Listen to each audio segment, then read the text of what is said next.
आउज़ुबिल्लाहि मिनश्शैतानिर्रजीम बिस्मिल्लाहिर्रहमानिर्रहीम। Class 10th theorem 9.5 statement है थ्योरम का। Two chords of a circle, दो कॉर्ड जो है सर्कल के, सर्कल ये एक सर्कल है और इसका ये सेंटर है, इसमें दो कॉर्ड्स है, एक कॉर्ड ये है और एक कॉर्ड ये है। Which are equi distance from the centre, जिसका सेंटर से मीन यहाँ से यहाँ तक, यहाँ से यहाँ तक डिस्टेंस क्या है, सेम है। और कॉन्ग्रेंट, दोनों कॉर्ड्स आपस में क्या है, कॉन्ग्रेंट है, इक्वल है। ये हमने प्रूव करना है। मैं बहुत इजी मेथड से कराऊंगा। यही थ्योरम अगर आप लोग बुक से करेंगे तो वो काफ़ी थोड़ा बहुत मुश्किल है, डिफ़िकल्ट है, उसका डायग्राम भी बहुत मुश्किल है, तो ये काफ़ी इजी मेथड से है। अभी गिवन क्या है, यही चीज़ है कि ओ इज़ द सेंटर। ओ जो है सेंटर है किसका, सर्कल का। दो कॉर्ड्स है ए बी और सी डी, और ओ एल और ओ एम आपस में क्या है, इक्वल है। ये देखिए A B and C D two congruent chords है, दो कॉर्ड्स है which are equi distance from the centre, जिसका सेंटर से जो फासला है वो क्या है, इक्वल है। ओ एल और ओ एम इक्वल है। अगर ओ एल इक्वल है, ये अभी फॉर एग्जांपल ये आपके पास एक लाइन है, यहाँ पे एक पॉइंट है, अगर आप इधर से एक लाइन ड्रॉ करोगे, ये फॉर एग्जांपल आपके पास ए बी है, ये आपके पास सी डी है, तो ये जो सी डी होता है वो हमेशा ए बी के ऊपर क्या होता है, परपेंडिकुलर। तो यहाँ पर यही है कि ओ एल जो है वो परपेंडिकुलर है किसके ऊपर, ए बी के ऊपर, और ओ एम जो है वो परपेंडिकुलर है, ओ एम परपेंडिकुलर है किसके ऊपर, सी डी के ऊपर। ये देखें ओ एल जो है परपेंडिकुलर है ए बी के ऊपर, और ओ एम जो परपेंडिकुलर है सी डी के ऊपर, और ओ एल और ओ एम आपस में इक्वल। ये सारा कुछ गिवन है। प्रूफ हमने क्या करना है कि जो दो कॉर्ड्स है ए बी और सी डी, ये दोनों आपस में क्या है, कॉन्ग्रेंट है। ये देखें ए बी जो है कॉन्ग्रेंट है सी डी के।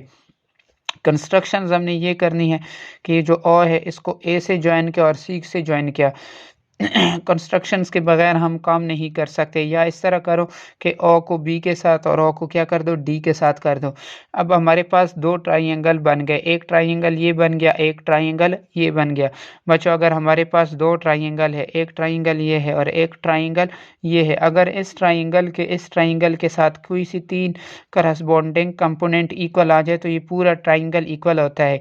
देखिए ये तीन एंगल है, इसका करस्पॉन्डिंग एंगल ये है, इसका करस्पॉन्डिंग एंगल ये है, इसका करस्पॉन्डिंग एंगल ये है, इसका करस्पॉन्डिंग साइड ये है, इसका करस्पॉन्डिंग साइड ये है, और इसका करस्पॉन्डिंग साइड ये है। टोटल 6 कंपोनेंट है, 3 साइड है, 3 एंगल है। अगर इन 6 कंपोनेंट में से कोई सी 3 कंपोनेंट इक्वल आ जाए तो बाकी चीज़ें जो होती है वो ऑटोमेटिकली इक्वल होती हैं। तो अब हमारे पास दो ट्राइंगल बन गए, एक ओ ए एल बन गया और एक ओ सी एम बन गया। एक ट्राइंगल ये और एक ट्राइंगल, इनको हमने करस्पॉन्डिंग रख दिया। अब देखिए बच्चों कि ओ ए और ओ सी क्या होता है, इक्वल होता है।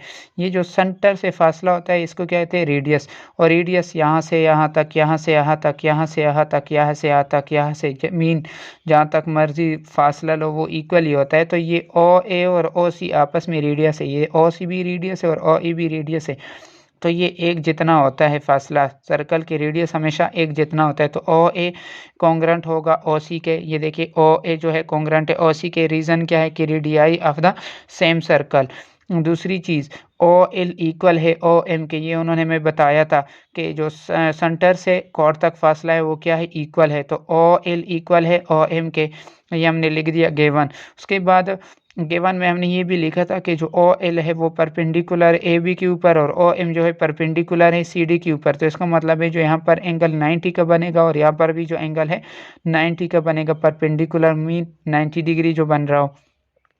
तो एंगल 1 और एंगल 2 भी, इसको एंगल 1 का नाम दिया, इसको एंगल 2 का नाम दिया, इस तरह भी लिख सकते हो। ए एल ओ और सी ओ एम इस तरह भी लिख सकते हो। मीन जो एल है सी ओ एम नहीं सॉरी सी एम ओ, ये जो एम है और एल है ये दरमियान में आना चाहिए। मैंने आसानी के लिए इसको एंगल 1 का नाम दिया, इसको एंगल 2 का नाम दिया। तो एंगल 1 कॉन्ग्रेंट है एंगल 2 के, ये भी क्या है, गिवन है। अब बच्चों तीन चीज़ें हमारे पास इक्वल आ गई है। एक हमारे पास साइड है, एक दूसरा भी क्या है हमारे पास, साइड है, और तीसरी क्या है, एंगल है। तो ये देखो साइड एंगल साइड, मीन ये ओ एल कॉन्ग्रेंट आ गया ओ सी एम के। पहले हमने करस्पॉन्डिंग रखा है, अब क्या आ गया, इक्वल आ गया। अगर ये इक्वल है तो इसका मतलब है कि ये वाला जो है ए एल जो है इसका करस्पॉन्डिंग साइड जो है वो क्या है, सी एम है तो ए एल और सी एम भी आपस में क्या होंगे, इक्वल होंगे। तीन चीज़ें इक्वल आ गए ना, तो ए एल और सी एम भी आपस में क्या इक्वल हो गए। अब बच्चों हमने ये देखा था कि ये जो एल है और एम है ये क्या है, मिड पॉइंट है किसका, एल जो मिड पॉइंट है किसका, ए बी का, और एम जो है वो मिड पॉइंट किसका है, सी डी का। तो देखिए जितना फासला ए एल का होगा इतना फासला एल बी का होगा। इसी तरह जितना फासला यहाँ से यहाँ तक है उतना ही फासला यहाँ से यहाँ तक है। तो मैंने यही लिखा है कि where L and M are mid point of A B and C D.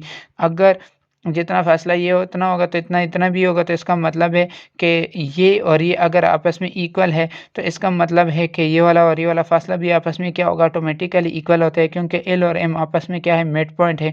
तो हम डायरेक्ट लिख सकते हैं कि ए बी और सी डी जो है वो आपस में क्या है, कॉन्ग्रुएंट है। और यही हमने क्या करना था, प्रूफ करना था। उम्मीद करता हूँ कि आप लोगों को ये थ्योरम समझ आया होगा। मैंने बहुत ईजी मेथड से समझाया, और अगर इससे रिलेटेड किसी का भी कोई क्वेश्चन हो तो वो कमेंट में लाजमी पूछ सकते हैं। जज़ाकल्लाह।